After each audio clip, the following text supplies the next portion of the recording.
네, 요즘 시장에서 가장 핫한 스몰캡한 이야기는 매크로한 이야기는 물론 미국의 재정 절벽이라든지 여러 가지 유럽 이야기도 있습니다만 국내 내부적으로 보면은 IT의 주류인 삼성전자의 신고가, 그다음에 IT 부품 소재주들에 대한 이야기가 가장 핫한 키워드인 것 같습니다. 그래서 오늘 맞짱 토크 시즌 3는요, 구성을 좀 달리해서 종목 대 종목 IT 부품주에 대한 이야기를 열띤 토론으로 나눠보도록 하겠습니다. 자, 도움 말씀을 주시기 위해서 두 분이 스튜디오에 자리하셨는데요. 와우넷의 박영식 전문가, 그리고 KTB 투자증권 금융 PB 영업부의 이성웅 연구원입니다. 안녕하십니까? 네, 안녕하십니까? 자, 먼저 이 IT 부품주 쪽을 논하기 전에 시장 이야기 잠깐만 하고 가도록 하겠습니다. 이 박영식 전문가께 먼저 여쭤봐야 될 것 같은데요. 예. 1949포인트, 1950포인트까지 왔습니다. 이제 2000포인트가 또 눈앞에 바로 와 있는 것 같은데요. 도달 좀 할 수 있을까요? 일단 재정 절벽 이슈 때문에 시장에 자꾸 발목을 잡고 있는 형국인데요.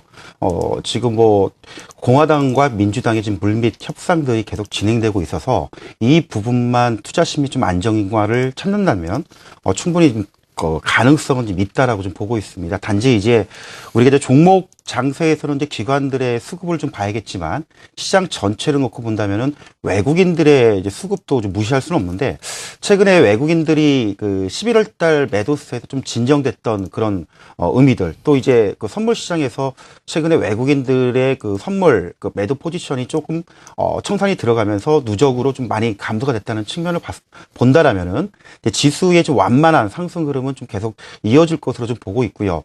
단지 이제 국내 증시에 하나의 좀 영향을 주는 건 이제 중국 증시가 이제 연중 신저가를 기록함에 따라서 시장의 투자 심리를 좀 많이 위축을 시키고 있는데, 이 부분만 해소가 된다라면은 연말 우리가 한 2000포인트 터치 가능성은 충분히 열어두고 시장을 봐야 된다고 좀 생각을 하고 있습니다. 네, 이성웅 연구원은 시장을 어떻게 보고 계십니까? 네, 12월 증시가 이번 주로 이제 시작을 했는데요. 우선은 여러 가지 경제 지표도 나름 예상보다 더 긍정적으로 나와주고 있고, 유럽은행도 스페인 은행의 지원안도 통과되면서 말씀하셨던 대로 역시 재정 절벽에 대한 이슈가 아직까지는 우리나라 시장에 좀 발목을 잡고 있다라고 볼 수 있겠습니다. 하지만 시장이 지난주에도 그나마 좀 코스피 지수는 약 이런 분위기 속에서도 완만한 반등세를 좀 유지했다는 점에서는 좀 긍정적으로 보고 있고요. 한마디로 추세를 상향 추세로 가는 것보다는 반등하는 추세가 계속적으로 이어질 가능성이 좀 있지 않을까 하는 생각이 들고 있습니다. 그렇기 때문에 최근 같은 경우에 삼성전자 신고가를 기록하는 것처럼 어떻게 보면은 IT에 투자하는 그런 보수적인 그런 투자의 그런 수급이 올려주고 있는데, 이러한 점을 봤을 때도 역시 시장 전략보다도 종목 장세로 가는 그런 좀 시장이 계속 연출되지 않을까라는 생각이 듭니다. 네. 역시 지수도 지수지만 종목에 대한 강조를 한 번 더 해주신 것 같고요. 자, 앞서 서두에 말씀드렸지만 오늘 맞짱 토크 시즌3 종목 대 종목은 IT 부품 소재, 삼성전자가 내년도에는 부품 국산화, 소재 쪽의 국산화의 원년으로 삼겠다, 이런 포부를 밝힌 바 있습니다. 물론 공식화된 건 아닌데 시장에서 논해지고 있는 부분이거든요. 자, 그래서 오늘 두 분이 IT 부품주 중에서 어떤 기업을 가지고 또 열띤 토론을 벌일지 종목 대 종목 한번 화면으로 정리한 내용 볼까요? 자, 오늘의 종목입니다. 오늘의 종목은 멜파스, 그다음에 인터플렉스. 여러분들 귀에 익숙하신 종목들일 겁니다. 멜파스는 역시 터치 패널 쪽에 또 강자죠. 인터플렉스는 FPCB, PCB 쪽에 요즘 많이 핫하게 이슈가 되고 있는 기업입니다. 자, 먼저 이 멜파스를 소개해 주실 박영식 전문가, 어떤 핵심 포인트가 있습니까? 예, 일단 멜파스를 보면은 우리가 익히 알고 있는 게 이제 터치 스크린 쪽이죠. 터치 스크린의 어떤 수요들은 이제 스마트폰의 확대와 함께 굉장히 좀 성장을 좀 하고 있는데요.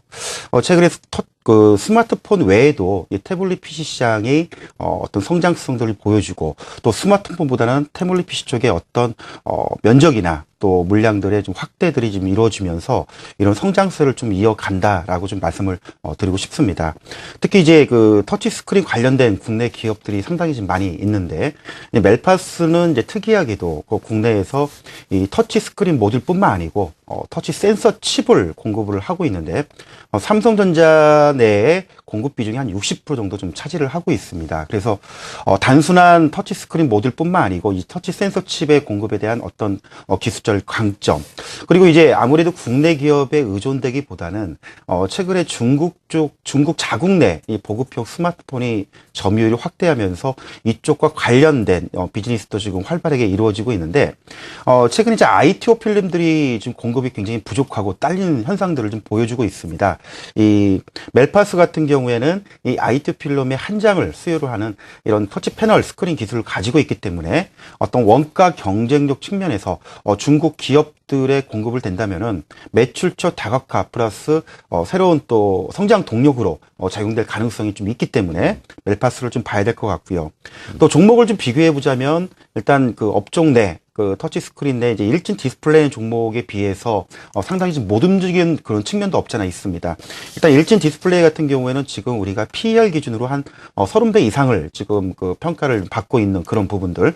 하지만 멜파스는 작년에 이런 터치 스크린 모듈의 수율 악화 때문에 상당히 지금 시장에서 인식을 못 받았고 평가도 좀 낮게 받고 있는 그런 상황. 그래서 이 저평가 영역과 이런 관련된 부품 시장의 어떤 성장 가능성을 놓고 본다면 상대적으로 지금 오르지 못한 멜파스의 지금 관점 두신다면은 좋은 결과가 있지 않을까라고 좀 생각을 하고 있습니다.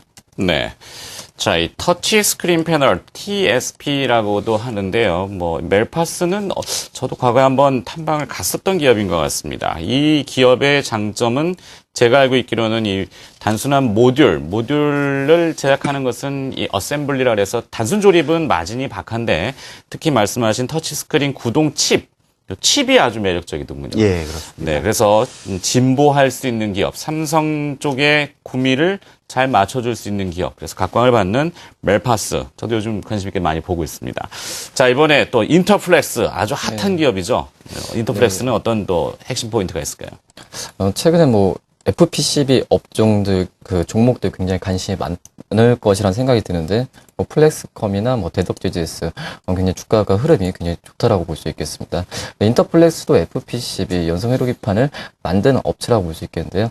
근데 이제 뭐 대덕GGS나 플렉스컴 같은 경우는 삼성전자 쪽에 주로 납품을 하는 그런 기업이라고 볼 수 있겠는데 인터플렉스는 이런 기업들과 다르게 삼성전자와 애플 그 양대 산맥이라고 할 수 있는 그 기업들의 납품을 하면서 제가 봤을 때는 뭐 삼성전자 쪽에 뭐 삼성전자와 애플이 계속 뭐 소송을 여기서 진행하면서 서로 뭐 줄다리기 싸움을 하고 있지만 제가 봤을 때도 뭐 이런 싸움에서 뭐 서로 지지 않으려고 하는 그렇게 앞서 나가려고 하면서 스마트폰 출하량은 뭐 삼성과 애플이 아니라 이 두 기업들을 묶으면은 그 삼성전자와 애플 쪽의 출하량은 계속적으로 늘어날 생각이 좀 들고 있습니다. 그렇기 때문에 우리나라 업체 중에서 유일하게 애플과 그 삼성전자 FPCB 납품하는 인터플렉스를 좀 중장기적으로 좀 다시 한번 재접근하는 게 좋지 않을까라는 생각이 들고 있습니다. 좋습니다.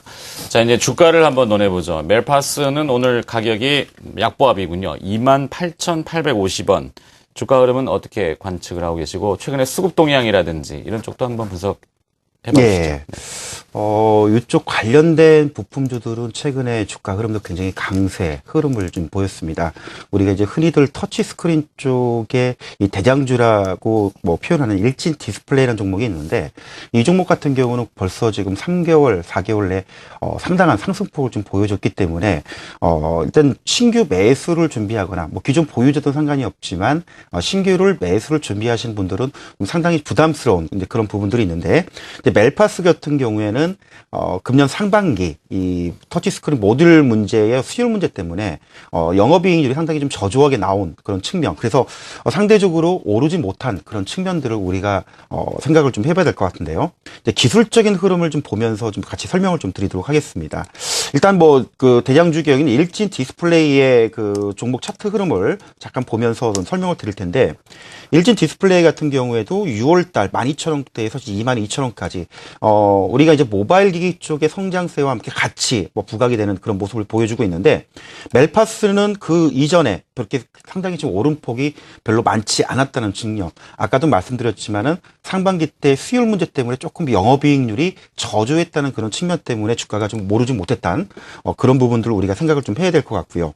최근 주가는 이제 영업이익률의 개선과 회복세와 함께 이제 우상향의 어떤 상승 흐름을 계속 지금 보여주고 있고요.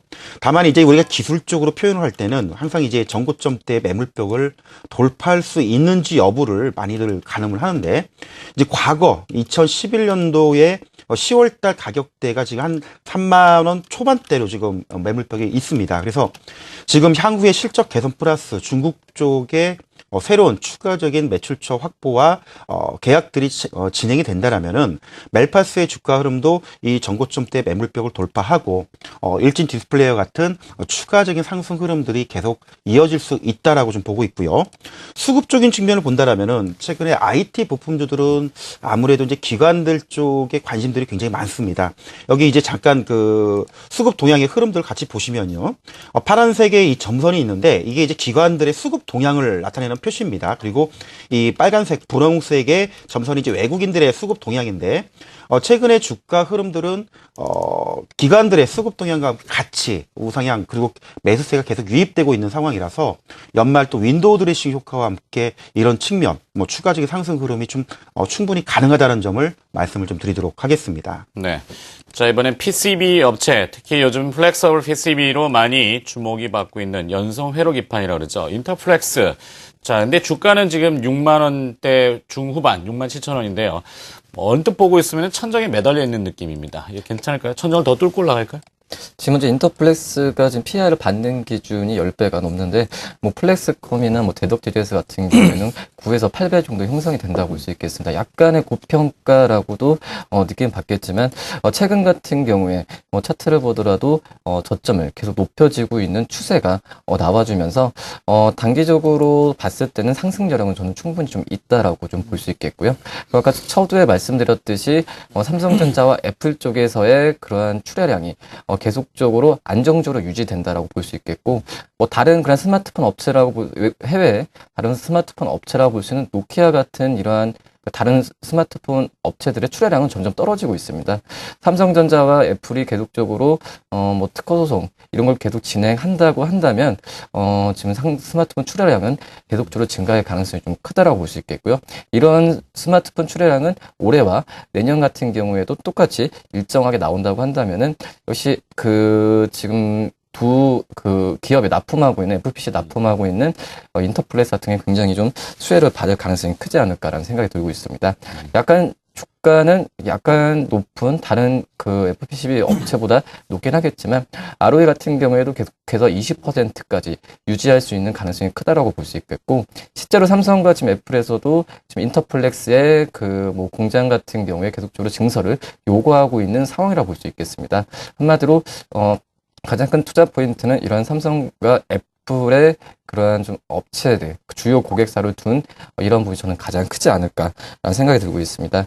역시 특히 애플 쪽에서도 뭐 인터플렉스가 유일하게 우리나라 기업체에 진출해 있는데, 다른 일본 업체들에 비해서 원가 경쟁력이 그나마 좀 계속 유리해지는 상황이라서 지금 현재 애플 쪽에서 한 4% 정도 시장 애플 점유율을 차지하고 있지만, 이러한 추세로 봤을 때는 애플 쪽에서도 점유율은 계속 높아질 가능성이 좀 크지 않을까라는 생각이 들고 있습니다. 계속 4분기 실적도 계속 최고치로 좀 나올 가능성이 좀 크다라고 볼 수 있겠고요. 그렇기 때문에 계속적으로 뭐 다른 FPC 업체도 관심을 둘 수 있겠지만, 인터플렉스 다시 한번 좀 관심을 가지는 게 좋지 않을까라는 생각이 많이 들고요. 마지막으로 봤을 때 최근에 연계금 쪽에서 인터플렉스를 3일 연속 지금 담는 수급적인 패턴이 좀 진행되고 있는데요. 그렇기 때문에 뭐 중장기적으로 좋지만 단기적으로도 아마 연말까지 한번 관심 있게 가져보시기 바라겠습니다. 알겠습니다. 자, 좀 더 들었으면 좋겠는데 시간이 정해져 있어서 오늘은 뭐 여기까지만 들어야 될 것 같습니다. 시장의 가장 핫한 키워드, IT 부품과 그다음에 뭐 소재 이렇게 볼 수 있는데, IT 부품 업체 오늘은 멜파스하고 인터플렉스를 좀 간단하게 이야기를 들어봤습니다. 다음에 또 시간을 한번 내서 더 자세하게 이야기 들어보도록 하겠습니다. 맞짱 토크 시즌3 종목 대 종목, 와우넷의 박영식 전문가와 KTB 투자증권 금융 PB 영업부의 이성웅 연구원이었습니다. 고맙습니다.